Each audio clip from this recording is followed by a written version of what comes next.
அமெரிக்காவில் சட்டவிரோதமாக உள்ள புலம்பெயர்ந்தோரை நீக்கும் விதமாக புதிய நடவடிக்கையொன்றை அமெரிக்க ஜனாதிபதி டொனால்ட் ட்ரம்ப் முன்னெடுத்துள்ளார். இதன் அடிப்படையில் மக்கள் தொகை கணக்கெடுப்புக்கான தகவல்களை சேகரிக்கும் முறையில் திருத்தம் செய்ய ட்ரம்ப் உத்தரவிட்டுள்ளார். அமெரிக்க ஜனாதிபதியாக பதவியேற்ற பின் சட்டவிரோதமாக தங்கியுள்ள புலம்பெயர்ந்தோரை வெளியேற்றுவதில் ட்ரம்ப் தீவிரம் காட்டி வருகின்றார்.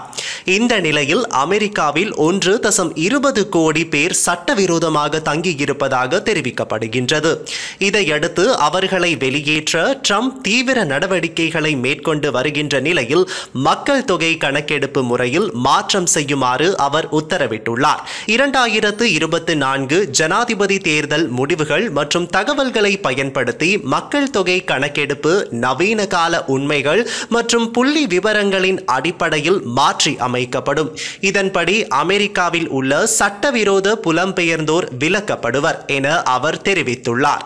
மேலும் அமெரிக்காவில் 10 ஆண்டுக்கு ஒரு முறை மக்கள் தொகை கணக்கெடுப்பு நடக்கின்ற நிலையில் இறுதியாக 2022 இடம்பெற்றுள்ளமை குறிப்பிடத்தக்கது.